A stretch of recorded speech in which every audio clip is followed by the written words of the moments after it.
একটি সুন্দর ও শান্তিপূর্ণ বনাঞ্চলে এক ছোট্ট হরিণ বাস করত। তার নাম ছিল মধুকর।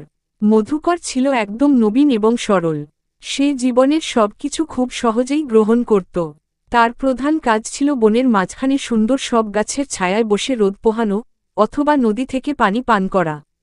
কিন্তু একদিন বনের মধ্যে একটি বড় সিংহ এসে হাজির হয়।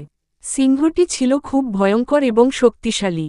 মধুকর খুব ভয় পেল, তবে সে জানত যে সিংহের সাথে যুদ্ধে গিয়ে তার প্রাণ হারানোর চেয়ে বুদ্ধি দিয়ে পালানোই শ্রেয়। সে দ্রুত বনের গভীরে ছোট্ট একটি গর্তে প্রবেশ করল এবং ধীরে ধীরে সিংহের নজর এড়িয়ে গেল। সিংহটি কয়েকবার বনের মধ্যে ঘুরে ঘুরে মধুকরের খোঁজ করলেও সে তাকে ধরতে পারল না। মধুকর বুঝল, প্রকৃতির প্রতিটি প্রাণীকে বাঁচতে হবে তার নিজস্ব কৌশল ও বুদ্ধি দিয়ে। সেই শিখল, জীবনের কঠিন পরিস্থিতি শুধু শক্তি দিয়েই মোকাবিলা করা যায় না, বরং বুদ্ধি, সতর্ক এবং আত্মবিশ্বাসও প্রয়োজন।